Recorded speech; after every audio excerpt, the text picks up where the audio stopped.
Okay, let's close our eyes for a moment.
Okay, lesson 13.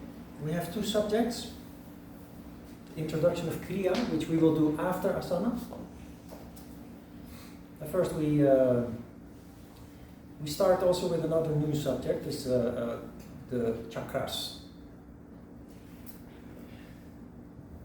Now, you've seen the very systematic approach in yoga, so you would expect to start with Muladhara chakra at the bottom, but the most important chakra for us to start working with is Ajna chakra. And that chakra is so important that I made it an extra subject in lesson 3 also. So most of what you have read in this handout you are already familiar with, because we discussed it before. Ajna chakra, that is the 6th chakra from the bottom. The lower 5 chakras constitute the physical body. Ajna chakra constitutes the mental body. It's the location of the mental willpower, if you develop that. It's a location of reasoning. It's a location of intellect. Now, we mentioned before that ancient people didn't have the benefit of education, which is the modern way of training the intellect. Without training, people don't possess intellect, so it's something that needs to be trained, developed. The ancient system of yoga is in fact a predecessor of the modern education system, because if you look at the essence of yoga, it is designed to one of the main objectives of yoga is to develop intellect, develop willpower. And the reason for that is a human being, an untrained, unconditioned human being, is the sum of emotions and desires. And it is through the intellect that we can learn to control those emotions and desires. Not oppress, because that is violence and that is denying, but control. Do something constructive with those emotions and desires. We already came to the conclusion several times that the general idea of Eastern philosophy and also Western philosophy is that life is suffering. Generally, the majority of the people are suffering through life, and they feel helpless. They think that it is part of life. And some philosophies and religions even preach that you should just accept the suffering because that's just the reality, that's just how it is. A very fatalistic approach. The approach of yoga philosophy is one of developing consciousness. The reason why we suffer is that suffering is caused by subconscious functioning. We're not aware of what is triggering the fears, the emotions, the desires, etc.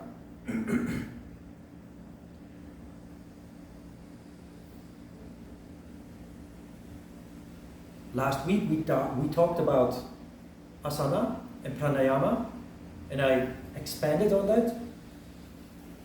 And I emphasized, and I do that again and again, almost every class, that yoga practiced correctly leads to subconscious becoming conscious, and that is of incredible value in our lives.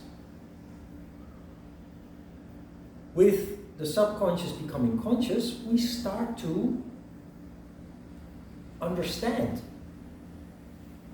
our emotions and desires. Because we become conscious of them, we learn to understand them. Not only that, we start to see the law of cause and effect.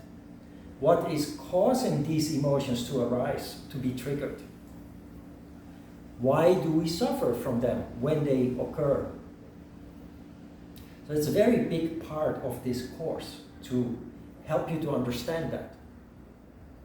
We talk about it again and again because it's very easy to sit here and listen and understand, but then you go out and you very easily go back to your old ways of functioning. You very easily fall back into subconscious functioning. But it has to be repeated again and again. Ajna Chakra is the centerpiece in this process. When you're standing still, in silence, that's only possible because you are using Ajna Chakra, concentration. So mind control already starts there. You think asana is a physical exercise, but it is just as much a mental exercise. It's an exercise in mind control. Because the body can only be controlled through the mind. And that is where you see the first step of this famous or infamous unity or unification or union or fusion that so many yogis talk about. That already starts at the very beginning in lesson 1, where you attempt to stand still. We have a huge advantage because we all have been subjected to compulsory education for the first 2 decades of our lives. But from the perspective of yoga, that has overshot the goal. Because with the training of the intellect in our modern education system,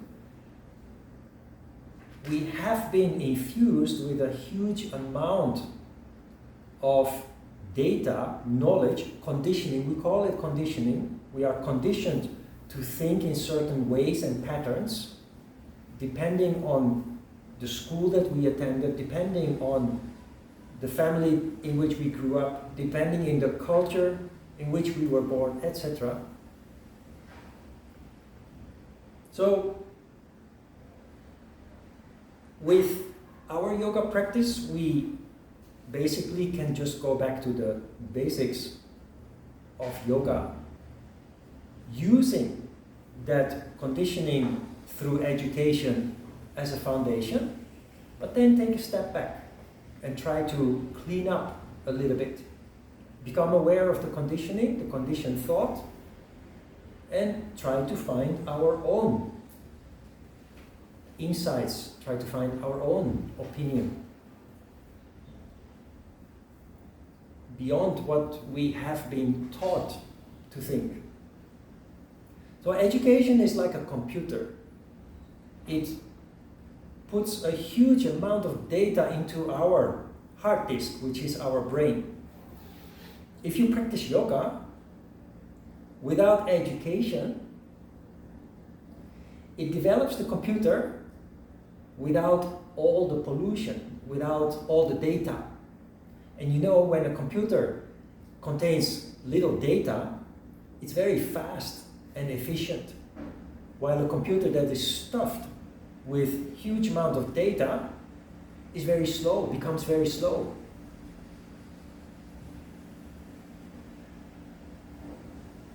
So the education system is not bad. In fact, it saves us a lot of time, in fact years of education that the ancient yogis had to go through, training, to develop the intellect. We can now just step in, use that intellect, and skip that whole part of development. It's already been taken care of. And try to see a little bit through all the clutter, through all the noise, the pollution of all the data that is there, that is actually, for a large part, useless. It's just burdening.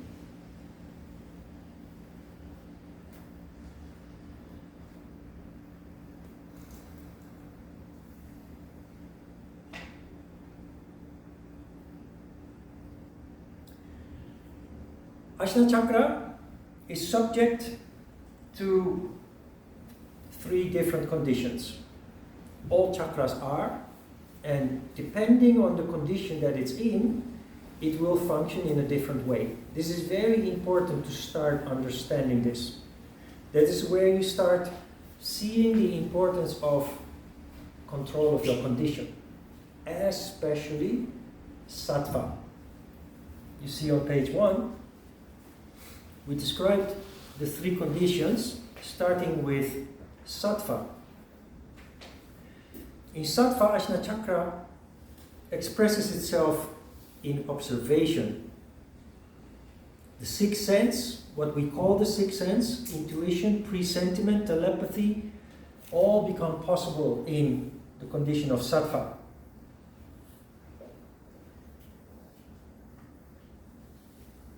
When you're not in sattva, your mind is not, how do you say that, in an observatory mood.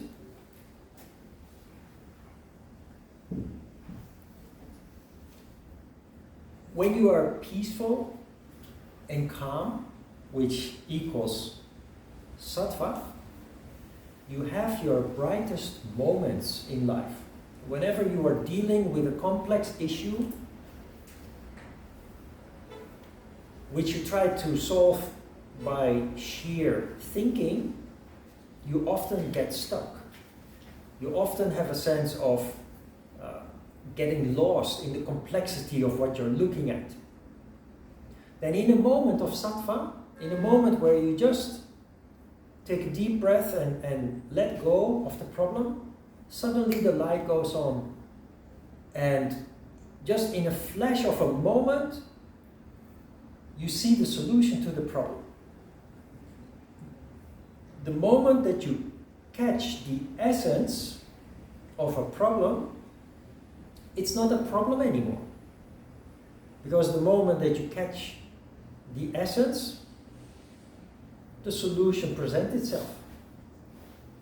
This happens, this moment of light occurring, this moment of insight, of connection with the essence of the problem, happens in a moment of sattva.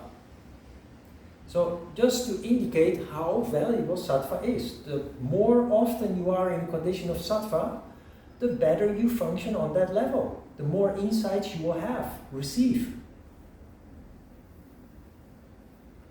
I'll give you a practical example of how this can influence you. And I will tell you that at the end of this course, Well, maybe I shouldn't tell you. But we have no exams. You don't have to do an exam to receive your certificate at the end of the course, which is customary in all other courses. You have to memorize things. Then you have to sit down for a test, which is totally in contradiction with what yoga stands for. Why? Yoga is designed to allow you to be in sattva. Everything that you do, including listening to all my stories, is designed to lead more and more to sattva. So you have your study, you have your physical exercises, you have your mental exercises, energy control. It's all designed to lead to sattva. What happens when you have to do an exam? You become stressed, nervous. You lose your sattva.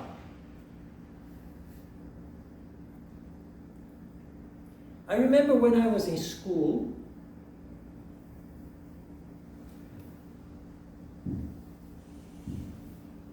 most students, we always, before Christmas and before the summer vacation, we would have a week designated to exams.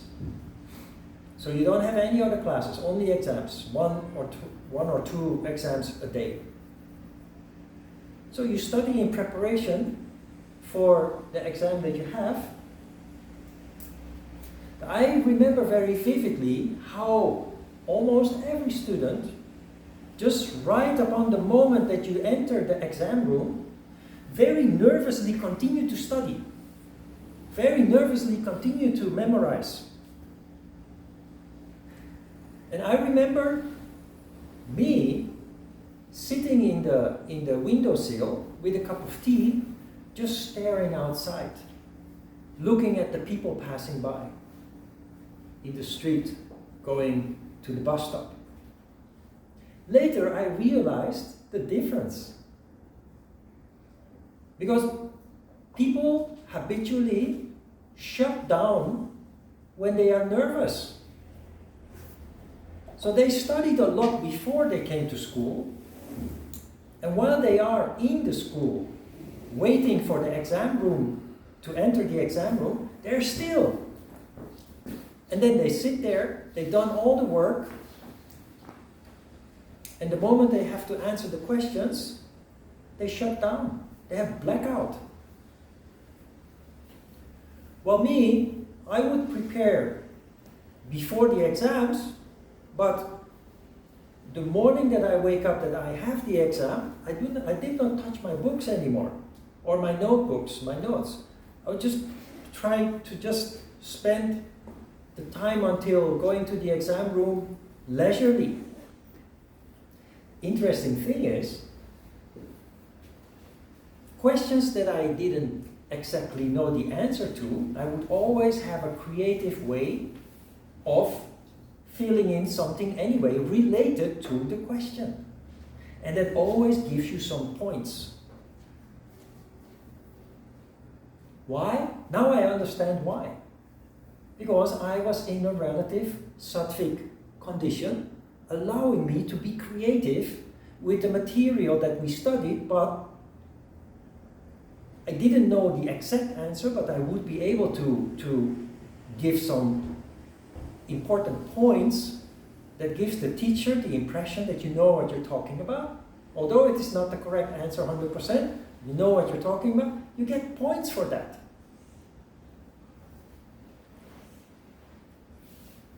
That is the power of sattva, creative thought. Artists use this condition to create. Real artists. You have fake artists too, but real artists. I have worked with artists in the past, private classes. You don't have to tell them about nada, they know. Because they use nada as a center point when they work, when they create. By talking about it, you formalize it, but they were all familiar with it. Most of them were also alcoholists. That is another thing characteristic of artists, but I will explain about that later. We will come back to that. It's very typical, but also very interesting. We'll come back to that.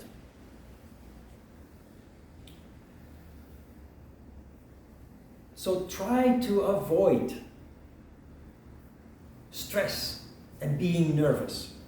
Of course, you're probably not attending school anymore, you're not facing exams anymore, but you will still have situations like that. For example, when you apply for another job, you will have a job interview. So try to approach it in the same way. Arrive at the interview place half an hour in advance. Just walk around the building, and when you enter the building on the first floor, just look around a little, become familiar, so that you settle down, so that you become calm. And the moment that you meet the person that you have an interview with, you're fully there and creative.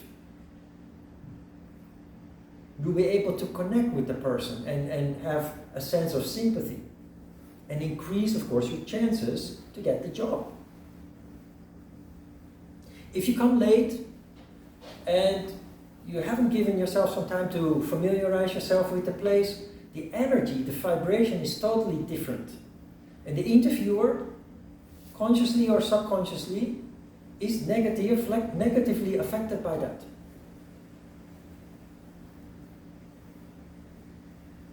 In Rajas, creation of thought and thought control become possible. Raja's condition is usually that the condition we are in when we focus on our work.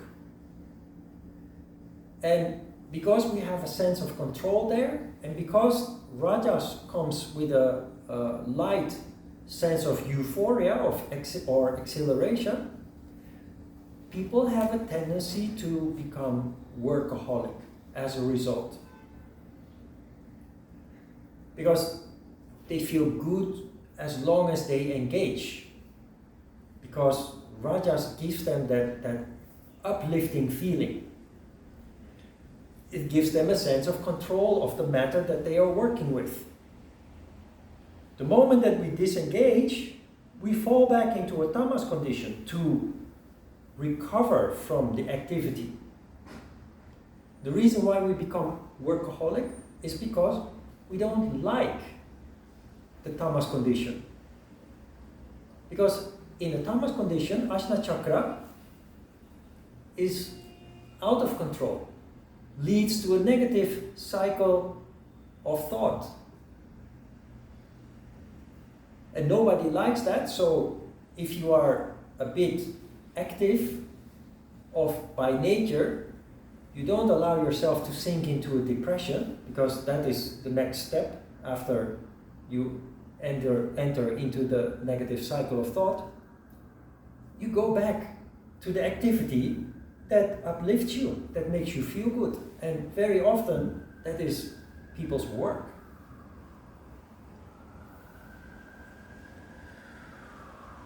The key, of course, is to find balance.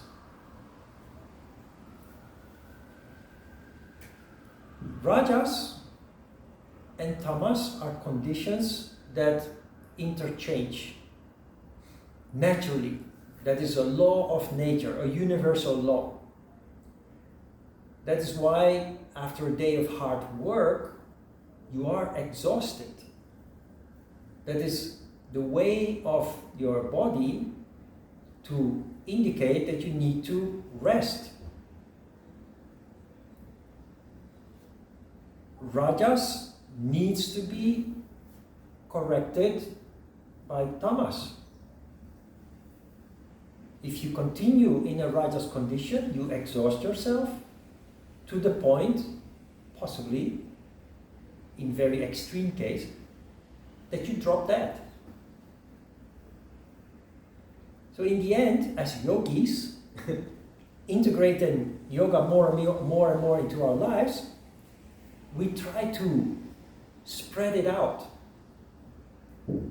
When we are active, not too much and not too hard, so that when you stop engaging, you don't fall back too far into a tamas condition. What I'm trying to say is that the life of a normal person, unconditioned by yoga, goes from tamas to rajas, to tamas to rajas. So a ping-ponging, which is a natural pattern. It's a pattern of nature. It's a pattern of day and night. It's a pattern of winter and summer. But it's also very restless, very unstable. Sattva is here. Rajas is here. Tamas is here. As a yogi, integrating yoga more and more into your life, the fluctuations become smaller and smaller. So you're more inclined to be in a sattvic condition, or at least close to a sattvic condition, which allows the wonderful characteristics of your various levels of consciousness to function properly. The importance of sattva in Ajna Chakra is also indicated in the story I told you about kids, children. You remember? I probably told you this at the introduction workshop or at the very beginning of the course, or both. Children who are relatively sattvic, they perform very well on all levels. In education, they have good scores at the end of the semester, good scorecard, often at the top of the class, but also in terms of social relationships with other kids, behavior towards people of authority, like the parents and the teachers. They go along very well with everything. But children who are disturbed, lacking sattva, which is stability, which is not their fault ever, it's always the fault of the environment. For kids, adults have to create those circumstances for kids. When there is lack of sattva, lack of stability, safety, security, which we will discuss also with Muladhara Chakra after the break, those children do not perform intellectually. At the end of the semester, their scores are poor. Also, they are not capable of proper social relationships with other kids and resist teachers and parents, resist authority.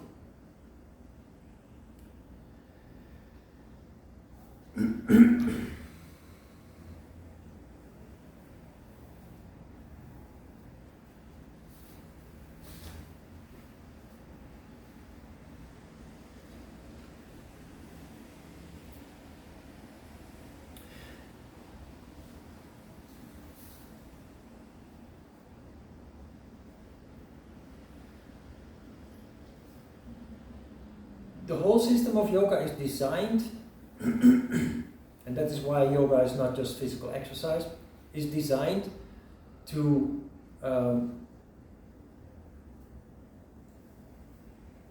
cultivate Ajna Chakra. Because Ajna Chakra is a key. Among the chakras is in fact a key function. As look, if you have the 5 lower chakras,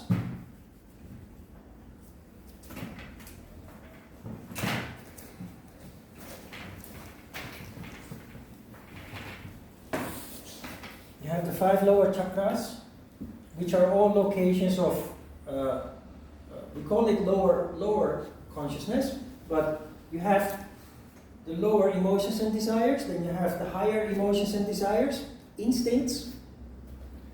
Then you have Ajna Chakra, and then you have the crown chakra.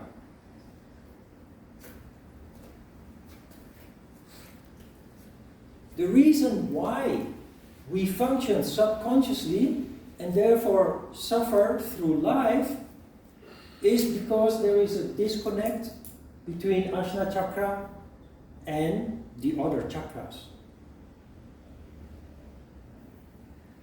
The lower chakras are constantly active, giving us signals. Signals about our condition. Signals about our situation. Signals about our interactions. But also practical things like whether we are hungry or thirsty or need to go to the toilet, etc. Generally, we deal with those signals subconsciously in an instinctive way. And because of that, before we know it, we find ourselves in trouble. Because we act and react in impulses without actually knowing why we did that. That is why very often we end up saying, oh my God, I did it again. How foolish am I? It happened before, now it happened again. I can't help myself. The reason why that happens is because Ajna Chakra is not properly conditioned to connect with the information, the data that comes from the lower chakras and the higher chakra too.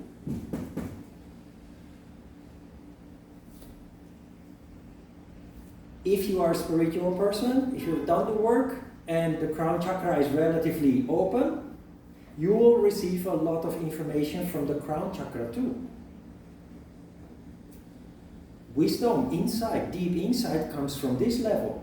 But all the data, all the signals that come from the lower chakras or the crown chakra is useless if there is not an entity that interprets them properly and understands them.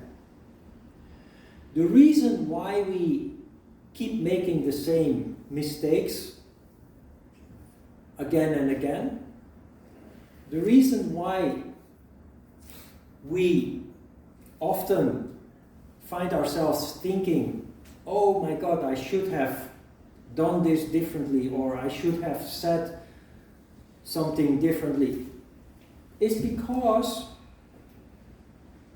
we are well educated, but not to the point that that connection has been established. So we have a highly evolved intellect. It's just standing alone in the desert. That is another way of saying that our functioning is mainly subconscious.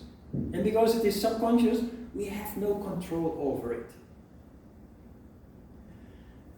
With yoga, standing still, in silence, meditating, without you being aware of what you're doing, is you lay the cables, the internet cables are being laid by proper yoga practice from between Ajna Chakra and the lower chakras, and eventually the crown chakra.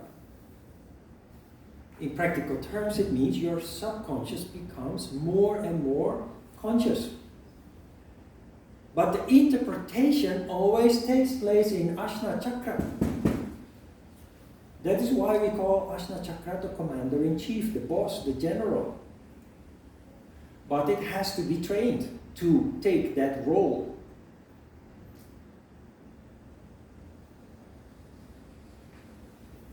We need to start paying attention to the signals that come from below. What we feel in Muladhara Chakra, in Svadhisthana Chakra, Manipura Chakra, the heart. Because without that consciousness, there is no control. Control is not possible, simply. And you don't have to do anything complicated to bring this about. All you have to do is practice yoga correctly, and this development takes place very naturally, but of course, gradually. It's not something that changes overnight. It's a process in which you start to awaken, you start to become conscious of yourself and how you relate to the outside world. But in the beginning, that is accompanied by making mistakes. Without making mistakes, we don't learn. That is why Patanjali, at some point in chapter 2, says, the world is your playground. If you play without consciousness, you always get hurt. You always fail. Always, even if you succeed, it leads to disharmony, conflict, pain, and what have you. But from now on, you start playing in this world consciously. You do not isolate yourself. You do not withdraw yourself in a temple or a monastery. No, you practice yoga, but you stay with both feet on the ground in this daily life. With the difference that you start doing it consciously. And from that moment on, every experience, especially when we fail and when we hurt, becomes a learning experience. And that is how you more and more develop consciousness of the subconscious. And that is why Ajna Chakra is so important. Because Ajna plays a crucial role in that process.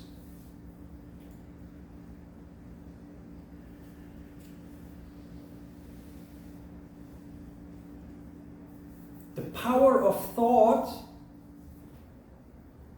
goes far beyond what most people believe is possible. You may have wondered why I included this text that is titled Pregnant Through Prayer. Have you read it? What did you feel when you read this text? Did you feel the sarcasm? I will explain what this is about. I came across this text one day on the internet from a Dutch medical journal, professional medical journal.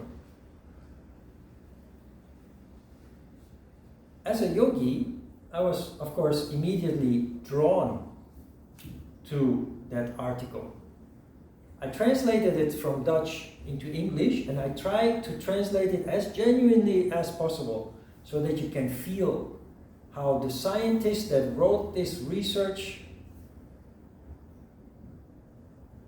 how they wrote down the results of the research, how they just didn't believe that this is possible. So the undertone is very cynical and filled with disbelief. So what is this research about? It's about getting pregnant. And there are many couples who try to have a baby who fail. For various reasons, they fail to get pregnant. For that, you have IVF treatment.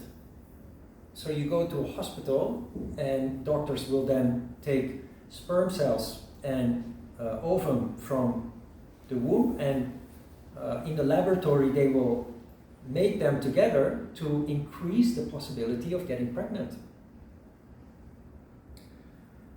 Now, I found this in a Dutch medical journal. The research was done in the Chakra hospital in Seoul, which is very famous for IVF treatment. According to the text, 199 women were taken for this research without knowing that they were part of this research. They were not told that they were subject to this research. They were divided into two groups. One was a placebo group, and the other group, believe it or not, they asked a group of Christians to pray for them to get pregnant. I think in America.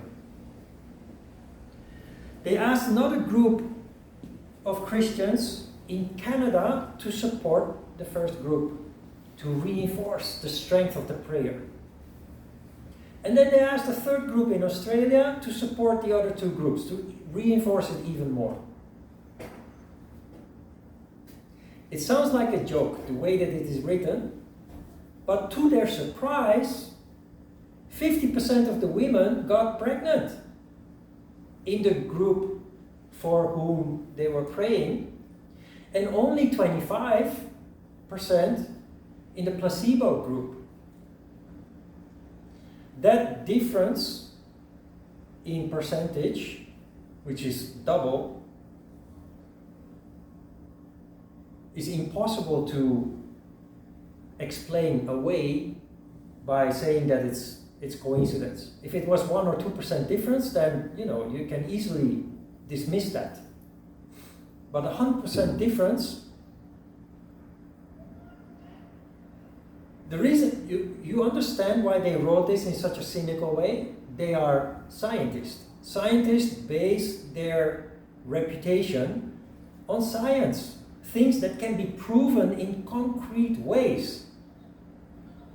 They engaged in this. If you read this between the lines, you can see that they engaged in this research project to disprove the power of prayer. They started out on this project to disprove, and it ended up totally the opposite. Why did I include that in today's lesson material? Because it's about Ajna Chakra, the power of thought.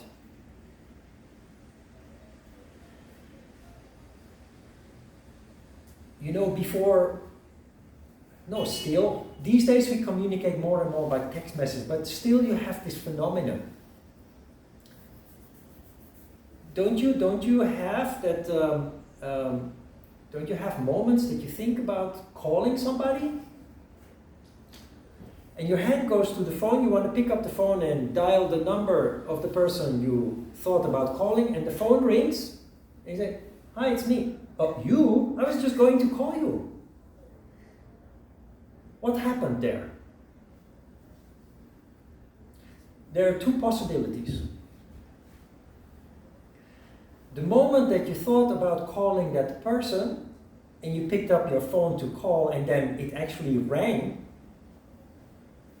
you picked up the thought of that person. Subconsciously, you're not aware of that happening, but there's a vibration out there that you pick up subconsciously, and it spontaneously makes you think about that person. That's one possibility. It can also be the other way around.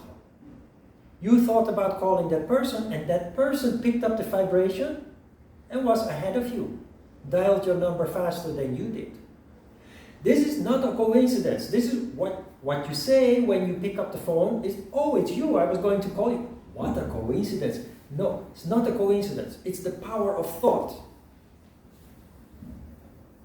But it's a power that works unknowingly.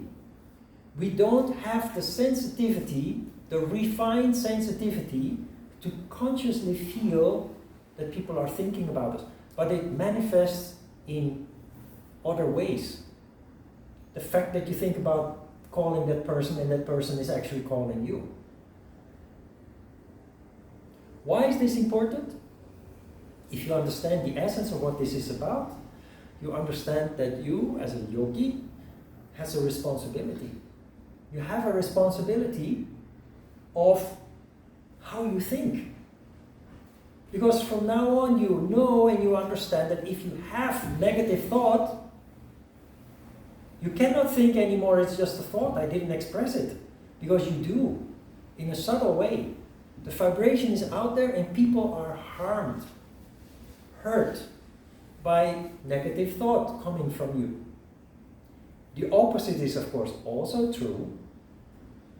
You try to nurture more and more positive thought, because you know that this makes this world a better place for all of us, including myself.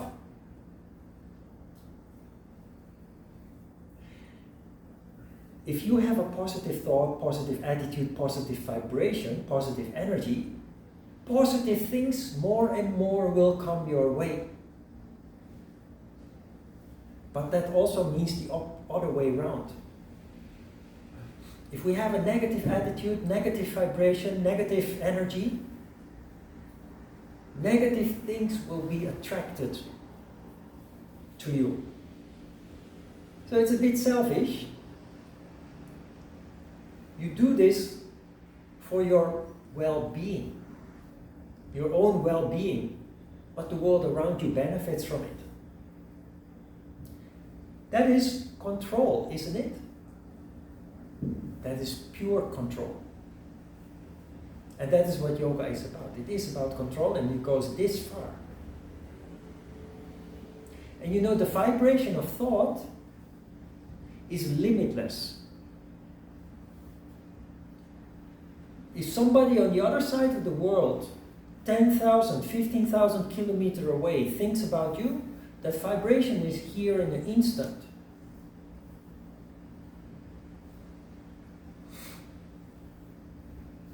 I once had a dream from which I woke up very restless and upset. In that dream, usually dreams when you wake up, they are gone. You barely know. Sometimes you know a little bit vaguely what it was about, but you don't know details anymore, you don't know the people anymore. But that dream was very lucid, very clear, every detail. Sometimes you have that kind of dream. That is happening in Sattva, in Ajna Chakra. In that dream, my brother died in a car accident. Now, the car accident actually took place, but only he didn't die. And the details were different. Because in the dream, he was a criminal on the run for the police, chased by the police, and he crashed the getaway car because it was in the winter and there was black ice on the road, and he crashed his car and killed himself. In reality, he was driving his truck for the bakery that he was working for, delivery truck, and black ice on the road, and while he had to go around the bend, the truck went straight and crashed into a big tree. So he had the wherewithal to pull up his legs, because it's a flat front truck. So the tree came into his cabin basically, but because he pulled up his legs when he saw it coming, he was only very little harmed. If he had not had the wherewithal to pull up his legs, he might have lost his legs. But the vibration was there. I picked it up. Only I filled it up. I filled it in with my conditioned mind. Ajna Chakra translated the vibration into a picture. Maybe I had seen a movie or something, and applied that to the vibration. So this is a little bit the tricky thing about interpreting dreams. You have to be able to look beyond the condition. So dreams are symbolical, but they always carry an essence of truth. Good. Anyway, it's very interesting to understand that, to also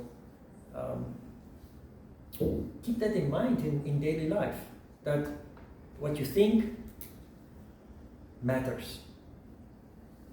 We think because thinking is silent, not expressed, at least not in a gross way, it has no effect, it has no consequences, but clearly it has. Yes? Also? When your head is filled with negative thoughts, yeah, how do you control yourself so you feel your head with positive thoughts instead of negative thoughts? Yamas and niyamas. Self-study, surrender.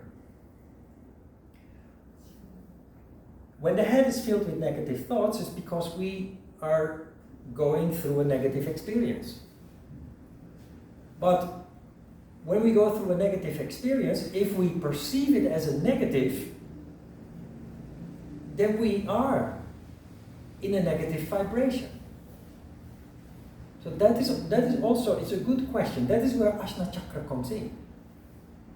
Because you can take control of your perception. Yes, you undergo a negative situation, but you go into a conversation with yourself. There is a reason why this is happening, why this happened.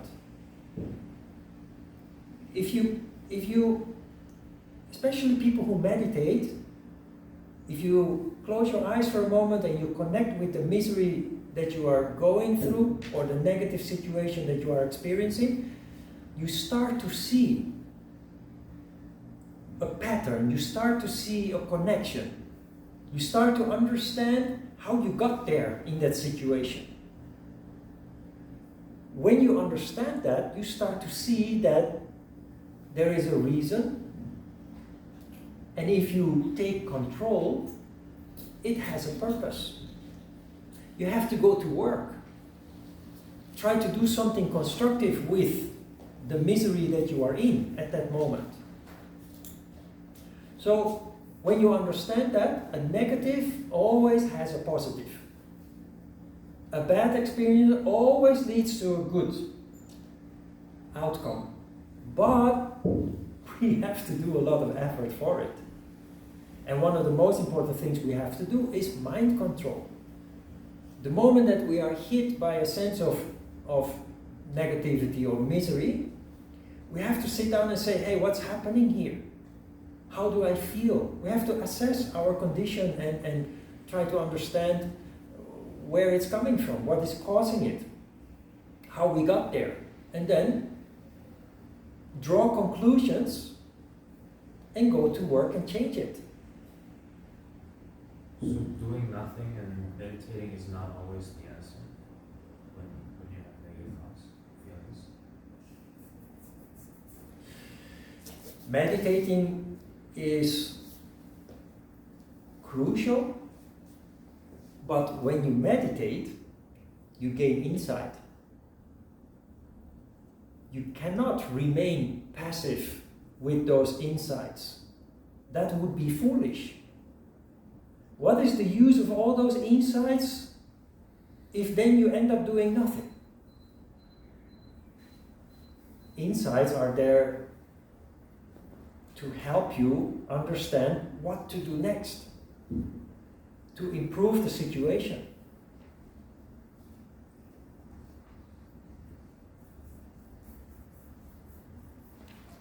It's a balance between doing nothing in order to allow the insights to come and drawing conclusions and taking action to do something with the conclusions you received while doing nothing. So we're always talking about the balance. Doing nothing and only receiving insights doesn't lead to anything. And always being busy, not standing still to receive insights, will perpetuate the suffering. So we need both. Then surrender, the last of the niyamas, means to understand that everything is a process, everything has a reason and a purpose, especially when it comes to our negative experiences, our misery, our failures, and that it takes time.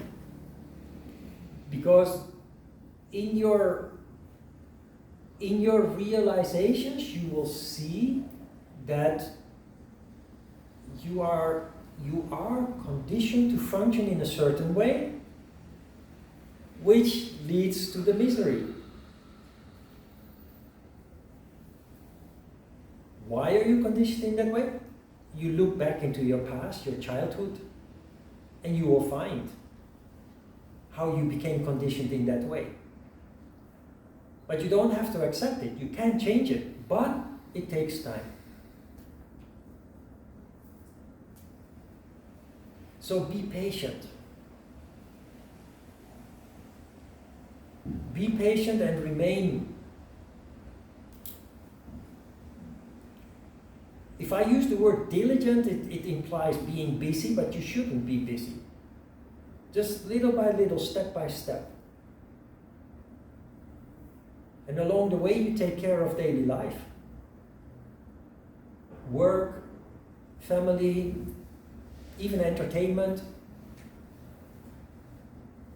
But between the lines, you're always working your way towards where you want to be in the future. The happy place, leaving behind the misery or the negativity. But always mindful of the fact that it takes time, years.